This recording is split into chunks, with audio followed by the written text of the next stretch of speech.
سورہ بنی اسرائیل آیت نمبر 49 کے اندر اللہ کریم نے فرمایا وَقَالُوا أَإِذَا كُنَّا عِظَامًا وَرُفَاتًا أَإِنَّا لَمَبْعُوثُونَ خَلْقًا جَدِيدًا، انہوں نے کہا از راہ انکار کہ جب ہم مر کر ہڈیاں اور ریزہ ریزہ ہو جائیں گے تو کیا ہمیں اٹھایا جائے گا از سر نو پیدا کر کے؟ نئی زندگی ہوگی کیا پھر کوئی؟ سوالیہ انداز ہے ان کا، نئی زندگی ہوگی کیا پھر کوئی؟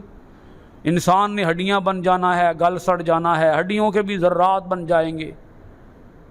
یہ خام خیالی ہے، یہ خواب ہے، یہ خواب کی باتیں ہیں۔ پھر کہتے محمد صلی اللہ علیہ وآلہ وسلم پر معاذ اللہ کسی نے کوئی جادو کر دی، کسی نے کچھ کر دیا ہے، اس لیے یہ ایسی باتیں، استغفر اللہ، اس لیے یہ ایسی باتیں کر رہے ہیں۔ تو اللہ کریم نے ارشاد فرمایا قل، اے میرے پیارے پیغمبر آپ ان کو فرمائیے کونوا حجارتن او حدیدن، یہ سورہ بنی اسرائیل کی آیت نمبر 50 ہے۔ آگے آیت نمبر 51 او خلقم مما یکبر فی صدورکم، اللہ پاک ارشاد فرماتا ہے اے میرے پیارے پیغمبر آپ ان کافروں سے، ان منکرین آخرت سے، منکرین قیامت سے آپ فرمائیے یقیناً ایسا ہی ہوگا۔ تم کہتے ہو کہ ہماری ہڈیاں بن جائیں گی، تم کہتے ہو کہ ہڈیاں گل سڑ جائیں گی، تم ہڈیوں کی بات چھوڑو، اللہ پاک فرماتا ہے کونو حجارتن، تم اگرچہ پتھر بھی بن جاؤ اللہ تمہیں پھر بھی پیدا کر لے گا۔ بولیے کیا بن جاؤ؟ تم تو ہڈیوں کی بات کرتے ہو نا۔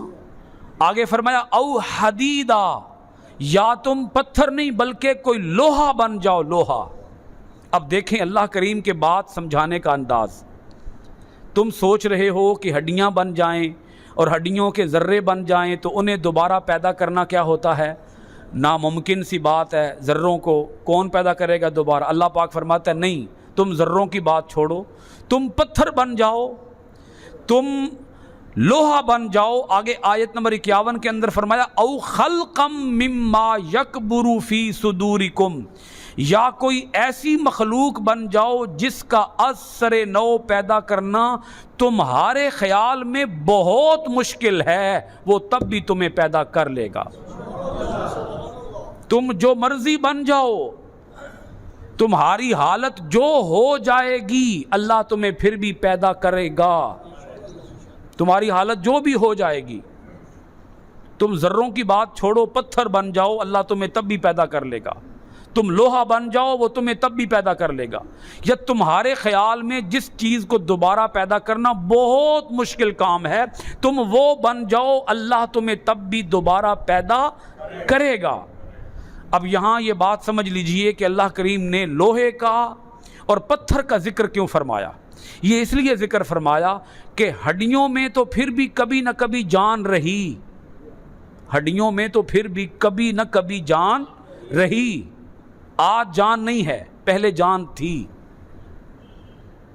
تو اللہ پاک فرماتا ہے تمہارے خیال میں اب ان ہڈیوں کے جن کے ذرات بن چکے ہیں ان میں دوبارہ جان ڈالنا تمہارے خیال میں بہت مشکل ہے۔ اللہ پاک نے مثال دی ہے کہ تم لوہا بن جاؤ۔ لوہا ایک ایسی چیز ہے جس میں کبھی جان رہی ہی نہیں، کبھی جان نہیں رہی۔ ہڈیوں میں تو پھر بھی کبھی نہ کبھی جان رہی۔ تم کوئی ایسی چیز بن جاؤ جس میں زندگی کا پیدا ہونا محال ہے، زندگی کا پیدا ہونا مشکل ہے۔ بھئی لوہے میں زندگی پیدا ہو سکتی ہے، لوہے میں جی، ہڈیوں میں تو زندگی آ سکتی ہے، دوبارہ سے پھر آ سکتی ہے۔ پہلے کبھی رہی تو جس چیز میں زندگی رہی اس چیز میں زندگی کو لوٹانا آسان کام ہے۔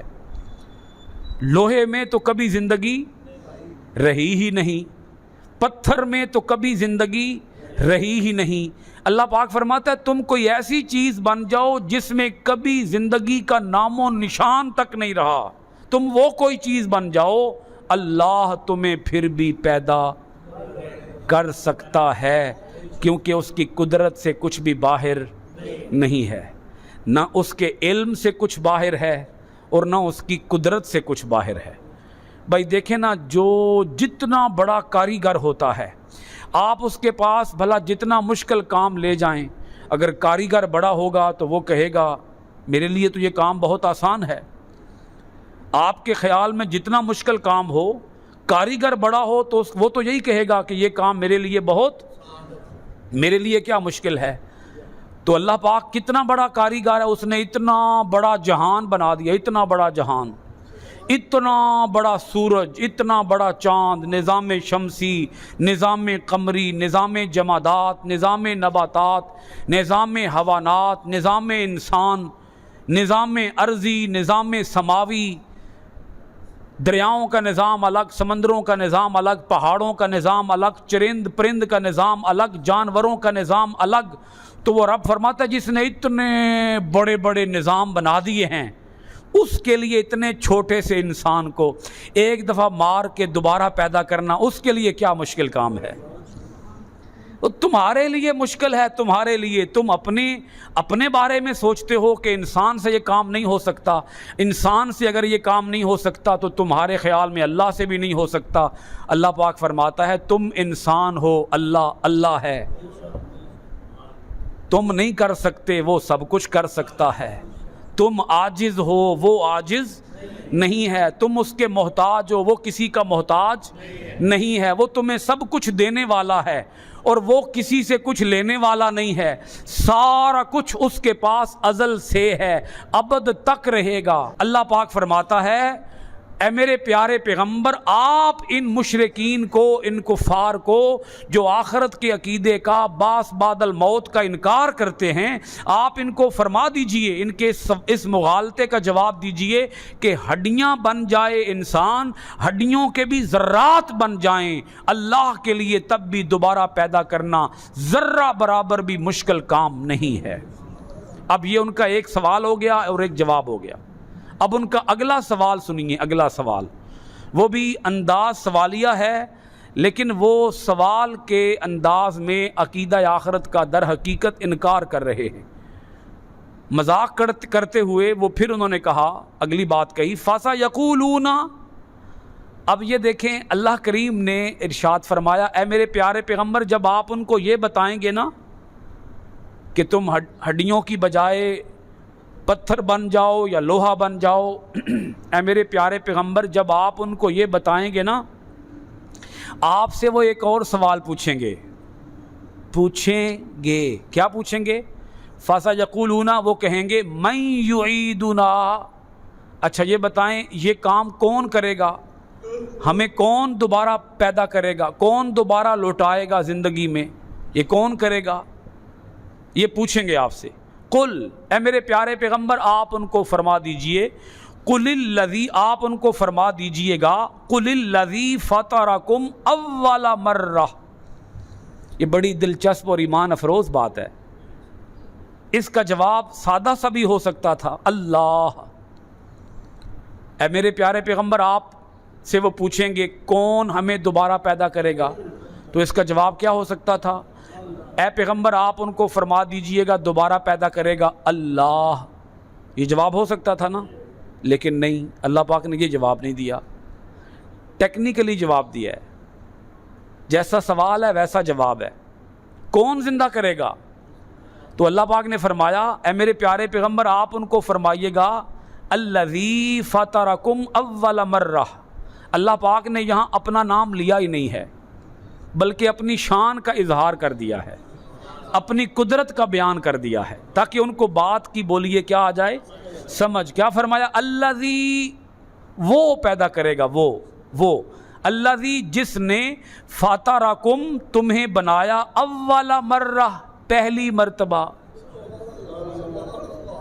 جس نے بنایا پہلی مرتبہ۔ اے انسان تجھے نہیں سمجھ آ رہی کہ وہ کیسے پیدا کرے گا، تو پہلے یہ سمجھ لو کہ پیدا کرنے والا ہے اللہ، جس نے بنایا ہے پہلی بار، جس نے بنایا ہے۔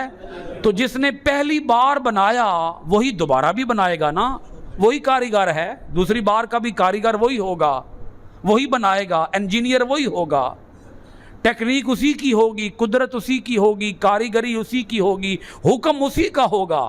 اگر تمہیں دوسری والی زندگی سمجھ نہیں آ رہی تو اس پہلی والی پر غور کر لو، جب تم تھے ہی نہیں تو اس نے تمہیں بنا لیا، جب تم جب تمہاری ہڈیاں نہیں تھیں، گوشت نہیں تھا، پوست نہیں تھا، تمہارا چمڑا نہیں تھا، تمہارے دانت نہیں تھے، تمہارا سٹرکچر نہیں تھا، ڈھانچہ نہیں تھا، تمہارا میٹیریل نہیں تھا، اور اس نے تمہیں بنا دیا.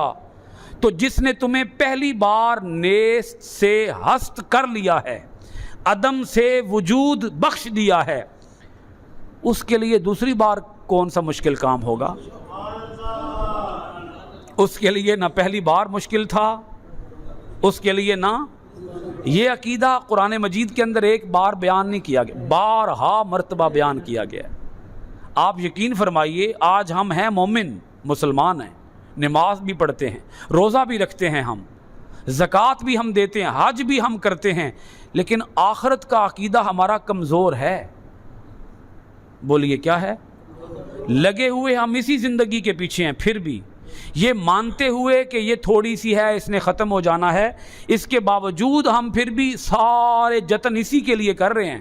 اس کے لیے ہم کر کچھ نہیں رہے، حالانکہ ہم مانتے ہیں کہ ہمیں پیدا کیا جائے گا، لیکن ہمیں بھی کوئی خیال سا لگتا ہے، خیال سا بس. کیا خیال ہے آپ کا؟ کیا لگتا ہے بولیے؟ ایک ایسے دھندلا سا خیال ہے پیدا کیا جائے گا، کوئی دوسری بھی زندگی ہوگی. حالانکہ جتنا یقین ہمارا اس زندگی پر ہے، اس سے بھی کئی گنا زیادہ یقین ہمیں اس زندگی پر ہونا چاہیے. کیا خیال ہے آپ کا؟ لیکن ہمارا یقین بولیے کیا ہے؟ بڑا کمزور ہے، بڑا کمزور ہے. اسی لیے رشوت ہے، اسی لیے چوری ہے، اسی لیے ڈاکہ زنی ہے، اسی لیے قتل و غارت گری ہے، اسی لیے جھوٹ ہے، اسی لیے دھندے ہیں، اسی لیے مکر ہے، فریب ہے، دجل ہے، دھوکہ ہے، فراڈ ہے، جوا ہے، کم تولنا ہے، کم ماپنا ہے. یہ جتنے گناہوں کا چکر ہے وہ اسی لیے ہے کہ عقیدہ کمزور ہے. وہ والا دوسری زندگی والا عقیدہ کمزور ہے. اگر ہو جائے مضبوط تو گناہ ہو ہی نہیں سکتا. کیا خیال ہے آپ کا؟ بولیے نا میرے ساتھ، گناہ. اونچی آواز سے بول دیجئے، گناہ کیسے ہوگا جی پھر؟ اور آدمی نیک کام چھوڑے گا کیسے پھر؟ نیک کام چھوڑے گا کیسے؟ اسے پتا ہے میں نے مرنا ہے، جان دینی ہے اللہ کو، حساب دینا ہے اللہ کو. یہ کیوں اس پہ بار بار زور دیا گیا، بار بار بیان کیا گیا اس نظریے کو؟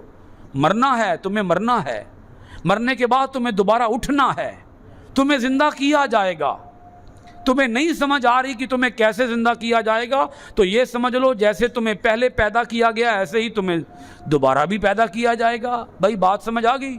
اس پر اللہ کریم نے بڑی مثالیں بھی دی ہیں، دلچسپ مثالیں دی. ابراہیم علیہ السلام کو فرمایا 4 پرندے لے لو، ذبح کرو، بوٹیاں بناؤ، قیمہ کرو، مکس کرو، 4 پہاڑیوں پہ بکھیر دو، پھیلا دو، بلاؤ ان پرندوں کو اپنی طرف، اے ابراہیم تیرے پاس دوڑتے ہوئے آئیں گے. اور اگر پرندوں کی بوٹیاں کر کے وہ پہاڑیوں پہ بکھیر دی جائیں تو ہے ممکن کہ وہ دوبارہ زندہ ہوں؟ ادھر کی بوٹی ادھر سے جڑے، ادھر کی بوٹی ادھر جا کے جڑے، ہے ممکن آپ کے خیال میں؟ خیال میں تو یہ ممکن نہیں ہے، لیکن اللہ کریم نے کر کے دکھا دیا. کس کو؟ حضرت ابراہیم علیہ السلام کو. 100 سال تک حضرت عزیر علیہ السلام سوئے رہے، 100 سال تک جی. گدھا بھی ساتھ سویا رہا، گدھا ہڈیاں بن گیا، ہڈیاں. عزیر علیہ السلام جب اٹھے تو پوچھا بھائی عزیر بتاؤ کتنا عرصہ سوئے رہے؟ تو کہا ایسا لگ رہا ہے کہ جیسے دن کا ایک پہر. تو فرمایا ادھر دیکھ ذرا، انظر الی حمارک، اپنے گدھے کو دیکھ.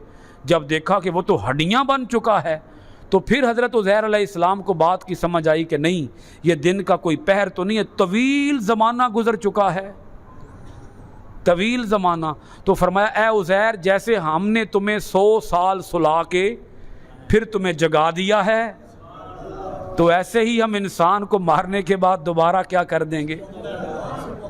اچھا ایک اور بات آپ کو دلچسپ بتا دوں یہاں پر ٹاپک کے حوالے سے. ہم ہر روز مر جاتے ہیں، روز مرتے ہیں ہم، روز بولو نا، روز ہم روز مرتے ہیں، روز اٹھتے ہیں، روز زندہ ہوتے ہیں، ہر روز ہم موت کے عمل سے گزرتے ہیں. یہ جو ہمیں نیند آتی ہے نا، رات کو آتی ہے نیند آپ کو، چلیں اللہ کا فضل ہے، نیند کا آ جانا بھی اللہ کا فضل ہے. تو جب نیند آتی ہے تو ہم مر جاتے ہیں. نیند کو موت کہا گیا ہے، ہلکی موت، خفیف موت.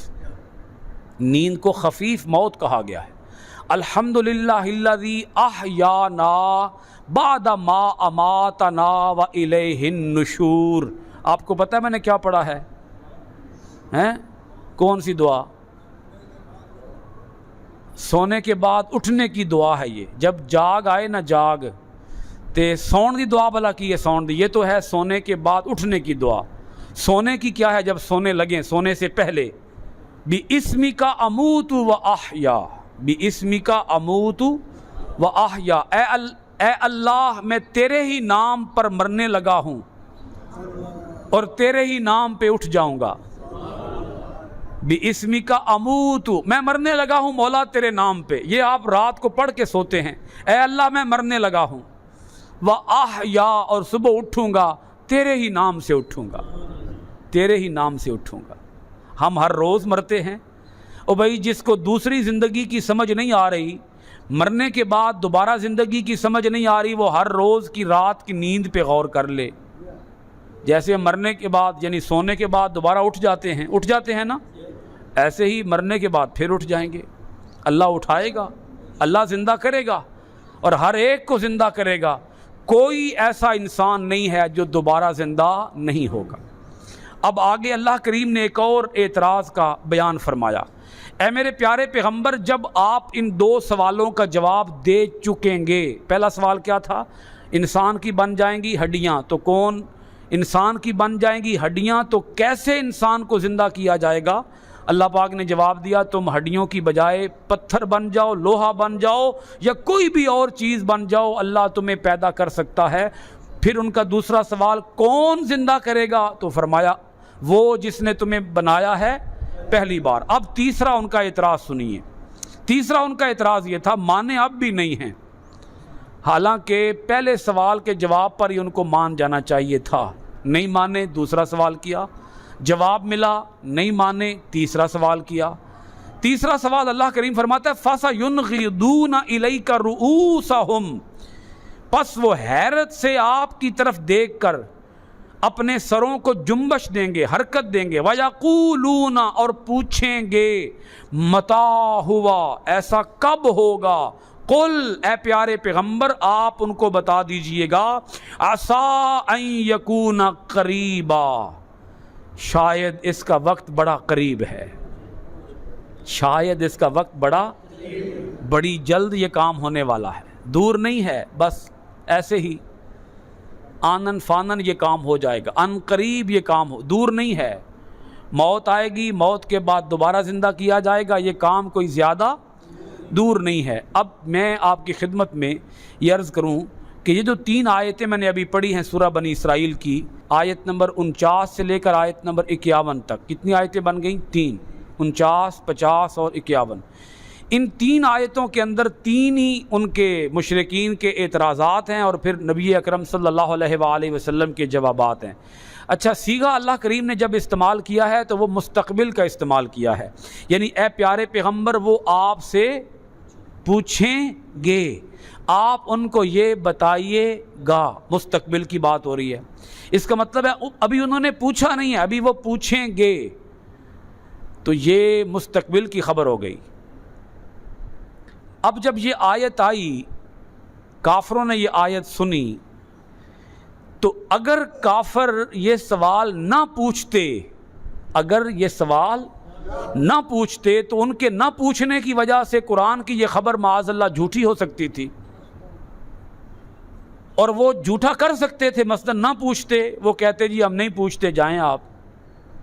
اگر وہ ایسا کہہ دیتے کہ ہم نہیں پوچھتے تو یہ خبر کیا ہو جاتی؟ جھوٹی. ایسی صورت میں قرآن پاک کی یہ خبر جھوٹی ہوتی، نبی اکرم صلی اللہ علیہ وآلہ وسلم کی معاذ اللہ نعوذ باللہ رسالت جھوٹی ہوتی. لیکن اللہ کریم نے جو بات بتائی منو ان ایسا ہی ہوا. کافروں نے وہ سوال پوچھے جو اللہ کریم نے بتائے تھے کہ اے پیارے پیغمبر کافر آپ سے یہ سوال پوچھیں گے، انہوں نے بالکل ویسے ہی پوچھے. اور نبی اکرم صلی اللہ علیہ وآلہ وسلم نے ویسے ہی ان کے جوابات دیے، تو رسالت کا عقیدہ سچ ثابت ہو گیا۔ نہ پوچھتے تو وہ سچے ہو جاتے اور قرآن کو معاذ اللہ جھوٹا قرار دے دیتے، لیکن ایسا نہیں ہوا، بلکہ انہوں نے پوچھا، اور نبی اکرم صلی اللہ علیہ وآلہ وسلم کی رسالت بھی سچ ثابت ہوئی، قرآن کی خبر بھی سچ ثابت ہوئی، اور اللہ کی خبر بھی سچ ثابت ہوئی، اور دین اسلام کی سچائی بھی کھل کر سامنے آئی۔ اب چاہیے یہ تھا ان کو کہ وہ مان لیتے، جب پیغمبر کی یہ خبر درست ہے، پیغمبر کی یہ خبر درست ہے کہ کافر یہ پوچھیں گے، آپ ان کو یہ بتائیں گے، کافر پھر اگلا آپ سے یہ سوال پوچھیں گے، آپ پھر ان کو یہ بتائیں گے، پیارے پیغمبر کافر تیسرا سوال یہ پوچھیں گے، آپ ان کو یہ بتائیں گے۔